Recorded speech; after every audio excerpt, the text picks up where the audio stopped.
Kung gusto niyo makaranas ng kakaiba at exciting, itong lugar na ito ay tamang-tama para sa inyo. Itong pinuntahan namin, we booked this via Klook. At isa nga ito sa pinuntahan namin out of 4 na Alpaca World na matatagpuan sa Hongcheon, Gangwon-do dito sa South Korea. At kung mapapansin niyo, meron akong hawak ditong stamp tour na papel. At i-discuss natin yan later. At ito ang pinaka-exciting part talaga, feeding time. Hindi mo na ako mag-voice over. Pakinggan nyo kung gaano kasaya yung mga tao.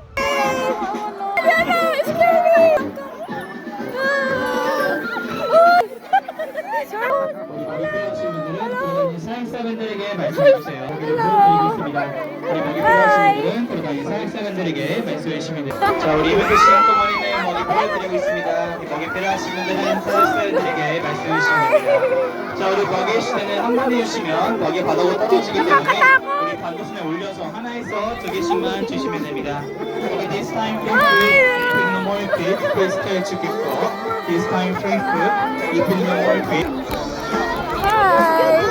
Nagkakagulo talaga yung mga tao at isa na ako talaga na stand na habang sila ay papatakbo papunta dito sa loob namin, medyo may nararamdaman akong takot at hindi ko talaga na-expect kung ano yung mangyayari. Napakabilis kasi nilang tumakbo talaga.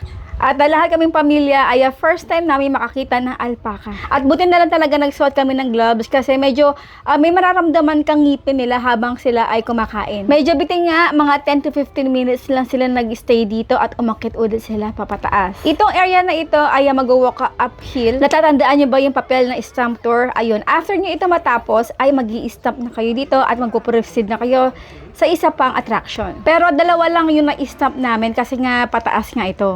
At yung mga attraction nila dito, ito nga yung alpaca feeding area, may rabbits, may birds, at may sheep pa daw. Ganda dito. Nakakatuwa. Yung nasa Japan kami, nag-feed kami ng deer. Dito naman, ano yung alpaca? Alpaca. Ang ganda. Super. Ayan. Tapos, meron pang stamp. Ang dumi na camera ko. Grabe.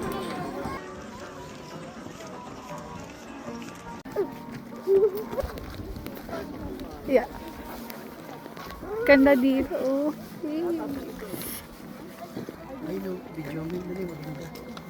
We have only 1.5 hours, I think, na to spend here kasi meron pa kami pupuntahan. And rather to complete all the stamp, ay nagkape na lang kami dito. At ang katabi nito, syempre, mga souvenirs, mga light food. At ang cute pa dito kasi yung kanilang waffle, ayan, di ba? Alpaca design or style.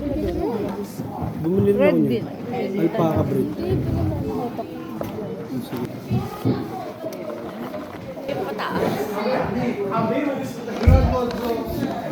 O, di ba? Meron pa talagang pa-sticker itong tourist guide namin. Next, syempre, gutom na naman kami. Lunch, ito ay hindi kasama sa Klook, pero ito yung maisasuggest ng restaurant sa amin since na ang next destination namin ay Nami Island na.